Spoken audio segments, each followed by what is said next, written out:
Number one is pick up the phone and have a consultation with an attorney. Most attorneys, including my firm and probably yours too, will have an initial consultation of a certain duration at no cost to the client to kind of walk them through and ask the right questions and see if a further consultation or services are warranted.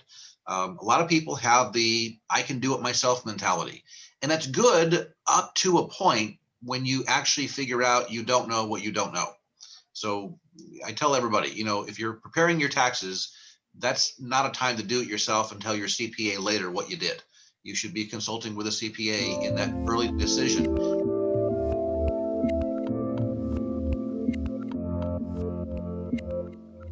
Everyone, this is Devin Miller here with another episode of The Inventive Journey. I'm your host, Devin Miller, the serial entrepreneur that's grown several startups into 7- and 8-figure businesses, as well as the CEO and founder of Miller IP Law, where we help startups and small businesses with their patents and trademarks. And if you ever need help with yours, just go to strategymeeting.com, and we're always here to help.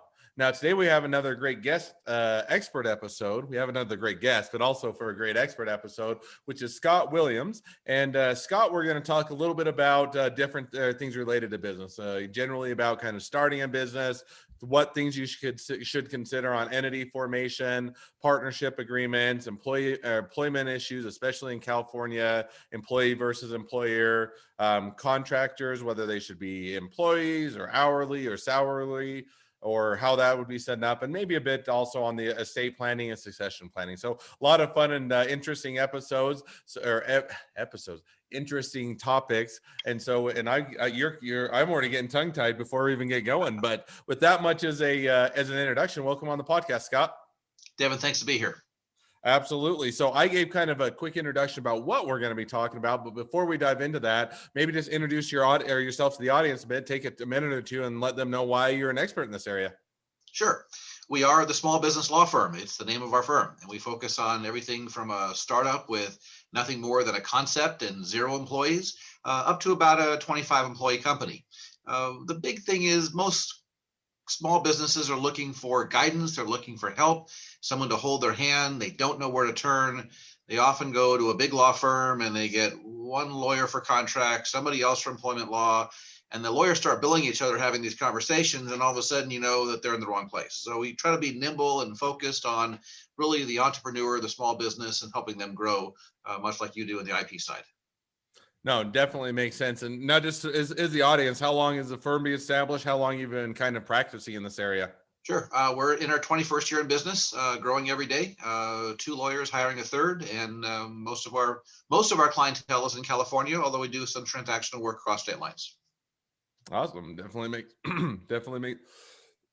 makes sense. So now diving into a bit of the topic at hand, which is kind of a lot of to do with starting a business, how to form it, how to get it all set up, and kind of how to plan for that. Diving in a bit, if you're to say, had somebody walk in your office as an example, and they have the world's best idea. And this is, I hear it from the IP side, but world's best idea. Some of them are world's best idea. Others are just okay ideas. But yet, let's say it was the world's best idea. And they said, okay, now how do I get started? What should I consider from forming my business, from getting it set up and that type of thing? And they're saying, do I need an LLC, an S Corp, a C Corp? Do I just do it on my own? Or what would be kind of the general advice of somebody to walk in your door as far as how to go about starting to get a business set up, or what they should consider?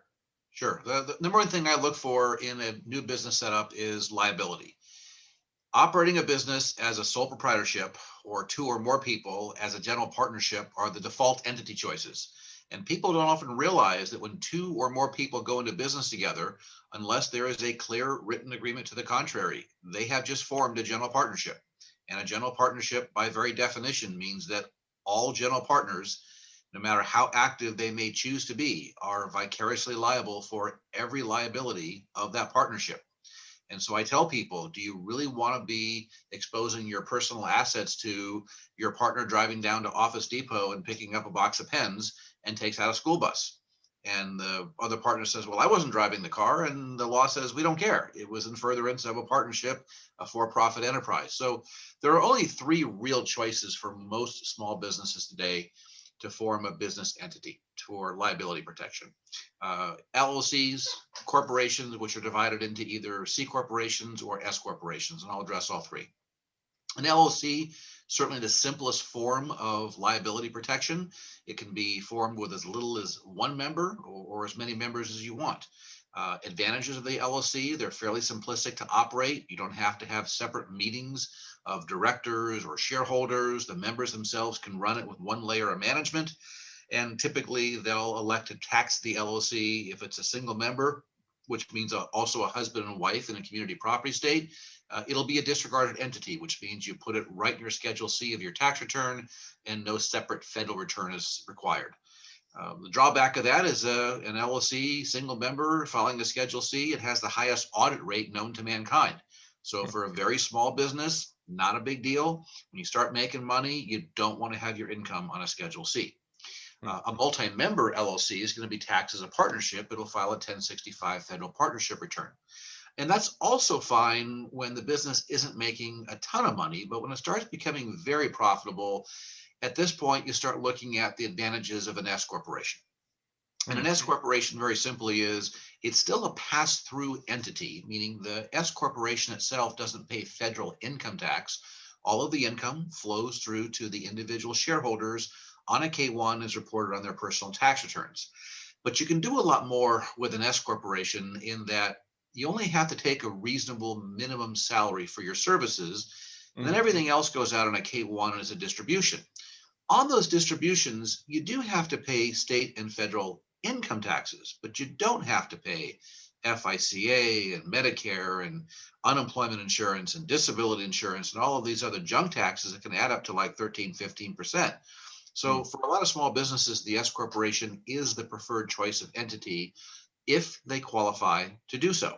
And in many cases, the only requirements are that all of the shareholders be U.S. citizens or U.S. residents. You have to have one class of stock and less than 100 shareholders, all of whom have to be natural people. They can't be other entities or corporations. C corporations, yeah, they still do exist and they are formed occasionally, although rarely does an entity want to be a C corporation nowadays, just because you have to pay everything out to the shareholders as a salary so that the corporation makes no money and avoids double taxation. No, and I definitely think that makes sense. Now, one thing I'm going to circle back to is you talked about, limiting your liability in the sense that, hey, if you don't have anything set in place, the partner goes, they get in a car accident on company business, so to speak, and now you're on the hook that they can come after your house, your life savings, and everything else because you're equally limited if all you were in is a partnership. Now, the question would be is between, S Corp, C Corp, LLC, and then there's an LLP and some other variations. But really, when you look at that from a liability perspective, is there any real difference between S Corp, C Corp, LLC, or they from liability are about all the same? And then you're really looking more for tax purposes or how you want to set it up for investing, meaning, hey, S Corp or C Corp, I would do it shares. And so maybe if I'm having venture capital or angel investors or someone come in, I want to have them buy or get shares in the company because they're easier to do that as opposed to having to split the equity up all the time. But liability wise, is there any difference in liability? So statutorily, all three, a corporation, which is taxed either C or S, and an LLC are going to have the exact same liability protection. That's assuming you run both of those entities properly. LLCs, you can be a lot sloppier in your accounting and in your management because they don't have to have minutes of shareholders and directors, and they don't have to have the same accounting paper trail because a single member LLC is a disregarded entity for tax purposes. With a corporation, you do have to have annual minutes, annual meetings of the shareholders, annual minutes of the directors, and you have to record those in minutes. It takes 5 minutes, hold up a glass of wine to a mirror, have a meeting with the shareholders. It's not that difficult, but you're supposed to document the stuff in minutes. From an accounting perspective, anytime you're borrowing or lending money to an entity other than your own, you should be documenting that with a promissory note, especially if that's going to be carrying over to the next taxable year. Not a big issue with a single member LLC, but it is with a corporation. Okay, and that definitely makes sense. So if I were to maybe summarize from a legal perspective, business, as long as you run them properly, as long as you have either the, the board of directors take some minutes or whatnot, or an LLC is even more laxer than that. As long as you're following within what the requirements are for each entity, you'd have the same from the liability perspective. Now, on the getting into it a bit, because one of the questions they have is, let's say I'm a startup and I'm going to seek angel investors or venture capital. Is there a preferred way? In other words, are they looking for an LLC? Are they looking for an S corp so they can get shares in the business? Are they looking for a C corp? Or when you're going out and saying, there's a difference if I'm bootstrapping it, I'm doing it myself, and I'm just trying to reduce or keep it simple and keep the cost low, maybe an LLC works. But if you're looking to say, hey, I'm going to be raising a Series A or Series B or something in those rounds, and I need to raise a substantial amount of cash, should they be setting or doing anything to set it up initially? Sure. So one of the challenges of an S corporation is that it has to have only one class of stock, which is common stock. So if you want to have multiple classes of stock for which you're recruiting investors to buy one class, but not all classes, S corporations typically don't work that well. They're generally when the ownership is established. Angel investors, if they're coming in to acquire equity, most of those investors don't want to be getting a K1 for the profits and loss of the business until they actually see some profits. In many cases, they'll ask the entity to reclassify themselves for tax purposes as a C corporation. One of the advantages of an LLC is you have the flexibility throughout the life of the LLC to file an 8832 and elect to tax it as a C corporation. You also can tax it later on as an S corporation by filing an IRS 1150 2553. So there is flexibility with an LLC to make changes later for tax purposes while still maintaining the original simple structure. Okay, and that definitely makes sense. And so you're saying, hey, if we need to do distributions, if we want to have different classes of stock, we'll look at whether it's an S corp or a C corp. And I'd read in, I didn't know it necessarily here, but I'd read in there, an LLC from a investor perspective is typically they're not looking for an LLC; it's more of a corporation. Is that a fair summary? They don't want to typically get K1s for their own personal tax returns. So they may want to see a C corp or have the LLC elect to be taxed as a C corp during a period of which they're writing losses. A lot of angel investors simply don't qualify because they don't have any material participation to write off losses. But that's more of a tax issue. Every angel investor is different. Okay, and definitely makes sense. So now shifting gears just a little bit. So we talked a little bit about, getting initially figuring out S corp, C corp, LLC, those type of things. I'm going to get into one that I know a lot of attorneys dislike, which is, but I get why on the startup side and the small business why they do it, which is a legal Zoom or those type of entities, because they're saying, hey, it's just a really simple LLC. I just need some standard stuff. I just want to have it in place, and so that I can have, I can get a bank account set up. I can have a brand, maybe get an Amazon brand registry, or have very simple things, or open a shop, e-commerce site. I don't really need anything complicated. It's me and my spouse, or it's me and my friend, or whatever. And I said, I know attorneys are saying, well, and in some self-interested, they're saying, hey, if I do that, if I always say, go use LegalZoom, then I'm going to be out of business. And yet, yet there's real drawbacks as to things that oftentimes don't get considered. So if you were talking to someone that is just a small business, just starting out, bootstrapping, what are the pros and cons of LegalZoom? When maybe is it acceptable or okay? And when should you say this probably isn't a good idea? So I often have clients walk in my office with a binder in their hand, prepared by a document preparation service. And I'll leave the exact name of the company off there, but there's many variations of the name you quoted. Sure. By the time I sit down with the client and show them what's missing from this binder and what wasn't done properly, I usually get the takeoff of the commercial, oh gosh, I could have had a V8. Because what they didn't get was the legal advice. Is this the proper entity for their business? A classic example is, professional service providers in most states can't form regular LLCs. They either have to form a professional LLC if it's even available in that state, or in states like California, they have to form a professional corporation. They cannot operate their business as an LLC. So I get a landscape architect that says, form an LLC. LegalZoom doesn't ask the right questions. They just take their money and run. And by the time they get to me, they have to start all over again. So look, I don't want to knock those businesses that are trying to save clients money. But by and large, the conversation you need to have with an attorney to walk you through what is the best choice of entity for you, the licenses you hold, the type of business you're conducting. I mean, it's worth its weight in gold. It's just simply a matter of apples and oranges. So let's say I get lucky, so now I'll ask you the probing question that I'll change my halfway through, I'll change the question I was going to ask, which is, let's say I don't have much money. Let's say, I'm bootstrapping it. This is a side hustle. We're fairly limited on funds. Is there any time when you would say it's, oh, and I know it's a hard question. Anytime you say it's okay or it's better, sometimes in other words, I'll say, well, it's better than to have a legal Zoom LLC if you can't afford anything, right? In a sense that if your choices are, I have $100, I can either do legal Zoom or I can not do anything and do it as a general partnership.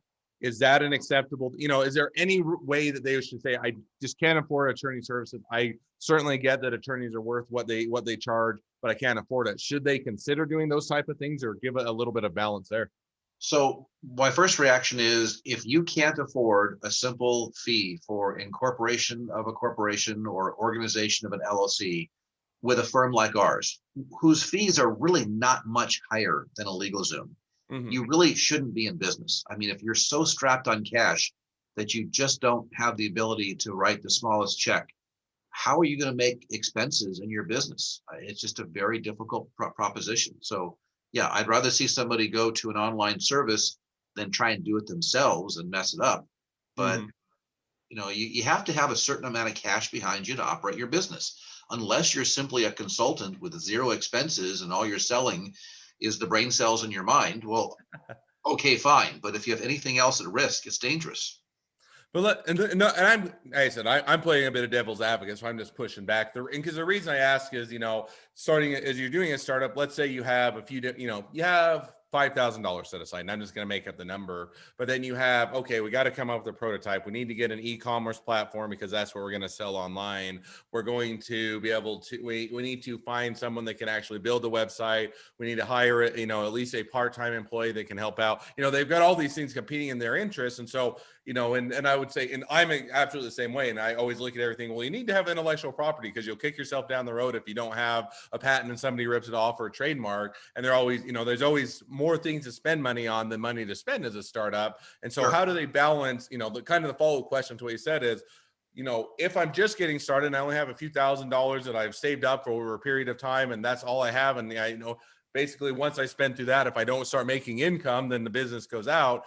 When should they start, or when is the drop dead? And I know it's hard. It's a depends question, but when should they say by this time I should do it? Should they start out as a partnership, doing it for a few months, seeing if it's worthwhile to invest or get spend other money there? Should it be the very first thing before they ever get going to do an LLC or a business corporation, or kind of how do you balance that?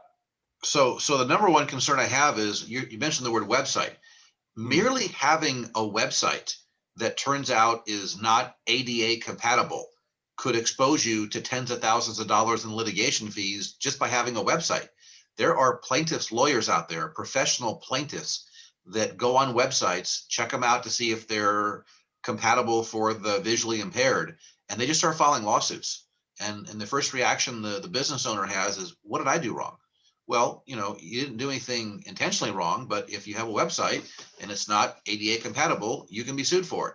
I'd much rather have that website in an LLC or a corporation and it has no assets, where the worst case scenario is I start over again with a new LLC, than to give a plaintiff's lawyer ammunition to work with when they go to sue you.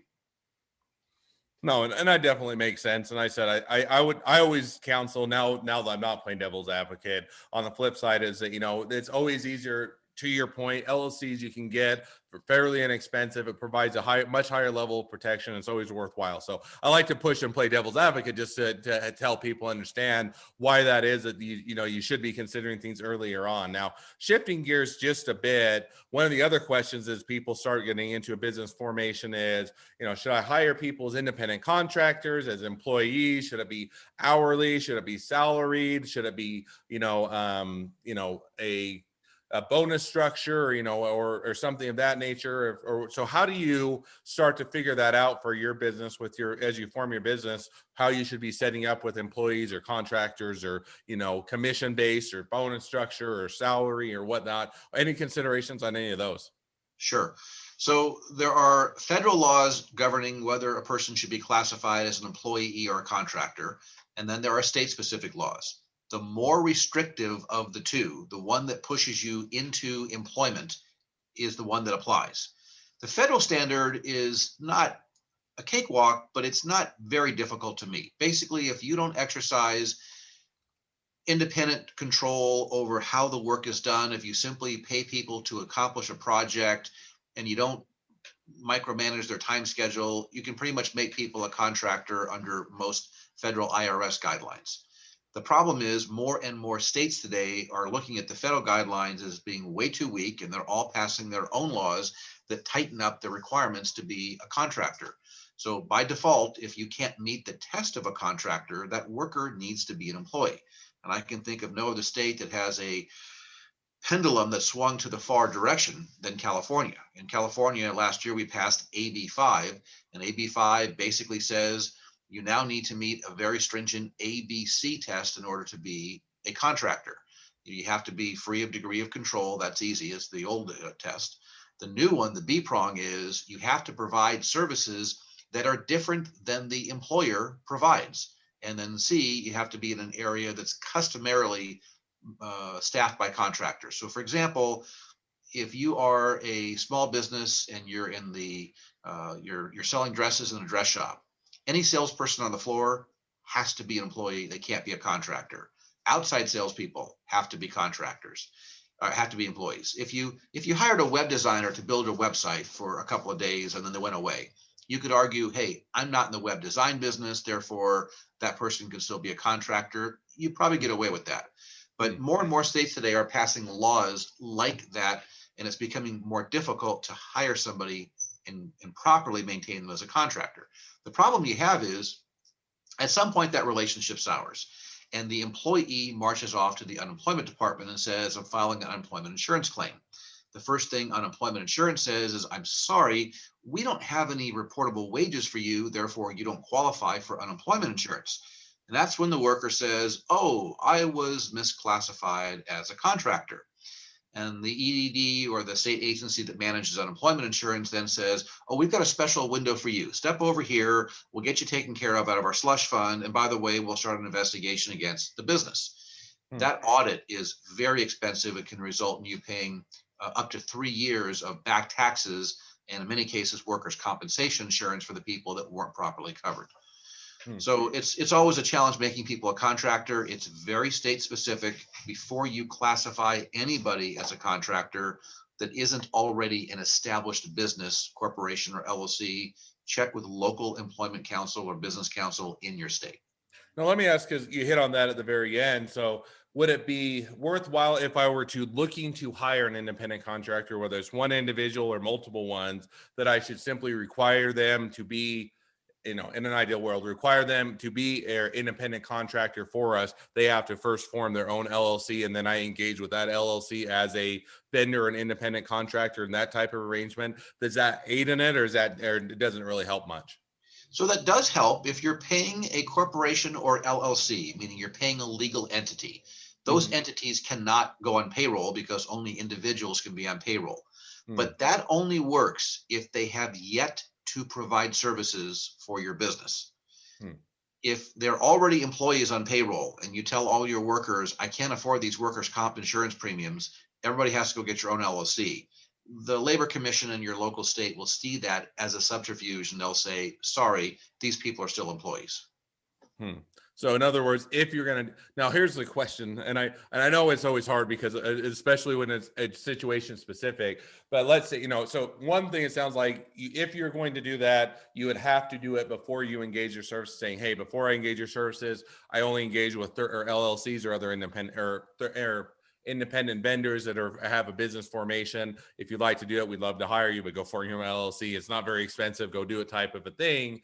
Now, if you're in that situation already, meaning you didn't know that, you already have an independent contract agreement, it's with an individual, not an LLC, and you're saying, okay, gosh, it'd be a lot easier to go back and try and retroactively do that.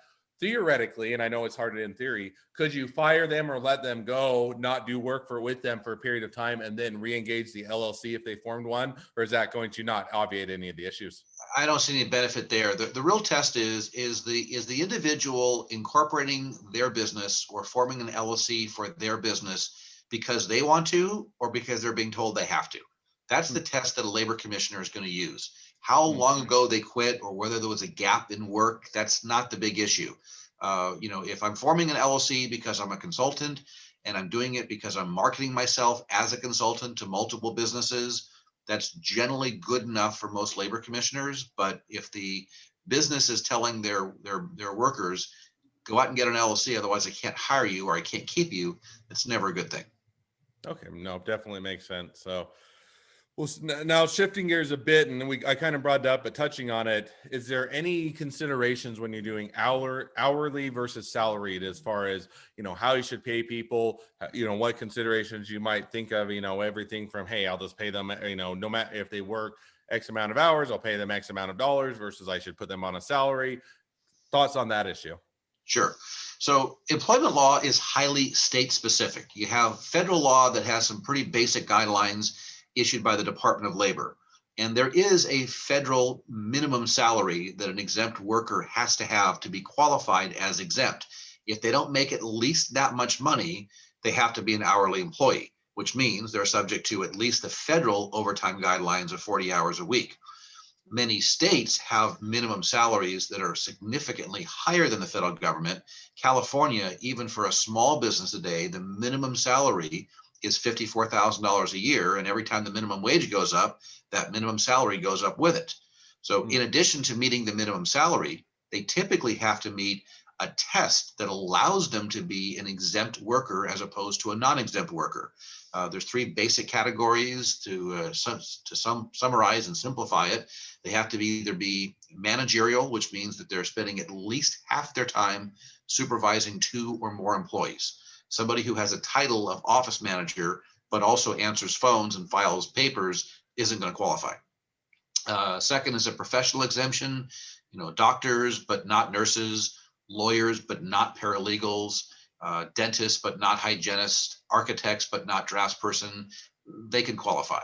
And the third category is one that's a bit more esoteric. It's called the administrative exemption.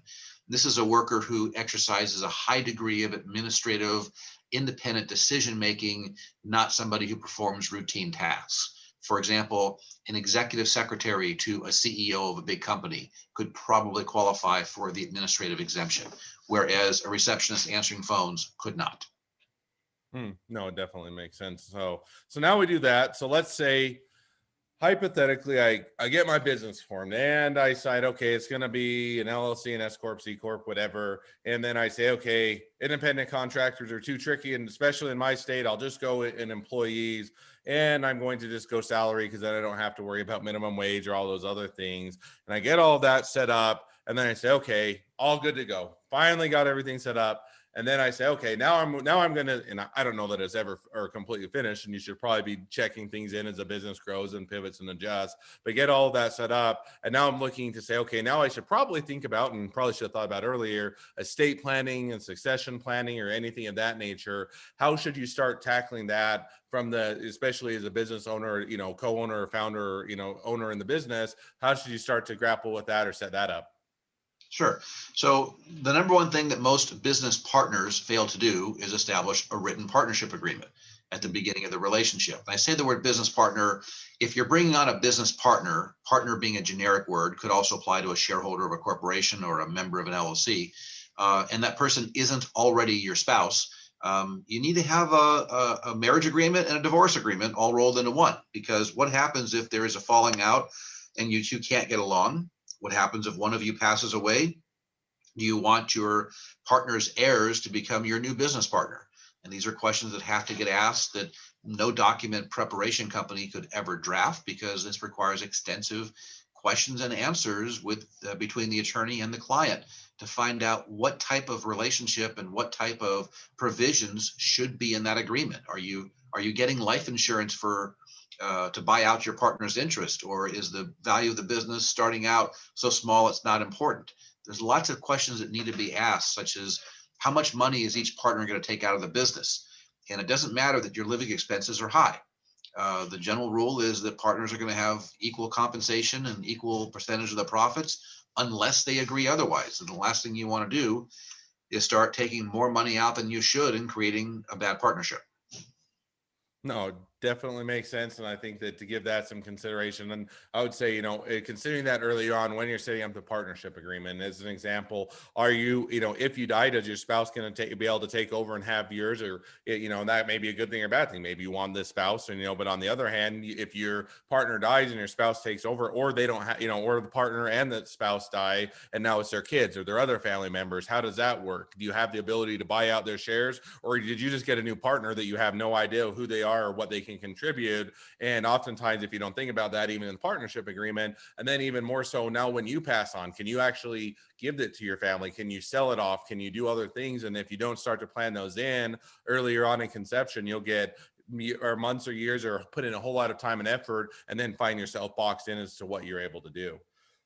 Well, right. I mean, you never know what you're going to get for your next partner unless you're very careful about how you phrase it. Yeah, exactly. So as we, always more things that we could touch on, never enough time. But as we start to wrap things up, always have one question at the end of each expert episode, which is, we talked about a lot of different things, and probably people are feeling overwhelmed or saying, oh my gosh, that's a lot to do to figure out to do a business or anything of that nature. And they're saying, okay, well, if I'm going to start today and just do one thing, if I have to get started and I will only do one thing today, what would be the one thing that they should start to work on or tackle to get started down this road? Number one is pick up the phone and have a consultation with an attorney. Most attorneys, including my firm and probably yours too, will have an initial consultation of a certain duration at no cost to the client to kind of walk them through and ask the right questions and see if a further consultation or services are warranted. A lot of people have the I can do it myself mentality, and that's good up to a point when you actually figure out you don't know what you don't know. So I tell everybody, if you're preparing your taxes, that's not a time to do it yourself and tell your CPA later what you did. You should be consulting with a CPA in that early decision. What's the best form of business entity for me? The same way you consult a lawyer.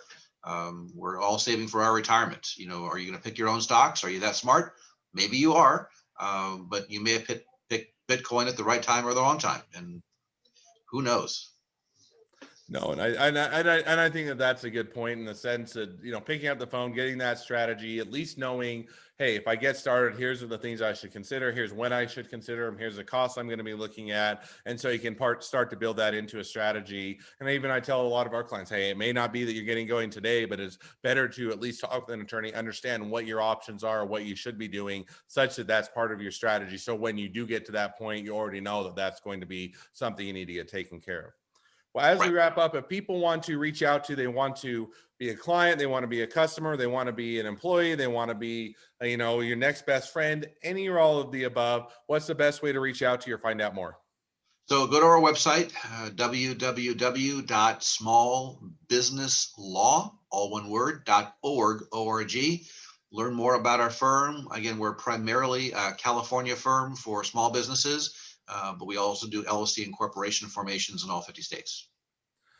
Awesome. Well, that definitely sounds like a great way to check you out, find out more information, get things figured out, and go from there. Well, thank you again for coming on to the podcast. It's been fun. It's been a pleasure. Now, for all of you that are listeners, if you have your own journey to tell or your own expertise to share, we'd love to have you on. Just go to inventiveguest.com and apply to be on the podcast. Two more things as a listener. One, make sure to click subscribe in your podcast player so you know when all of our awesome episodes come out. And two, leave us a review so new people can find out about us as well. Last but not least, if you ever need help with your patents or trademarks or anything else, just go to strategymeeting.com and sign up for some time to chat with us. Thank you again, Scott, and wish the next leg of your journey even better than the last. Thanks, Devin.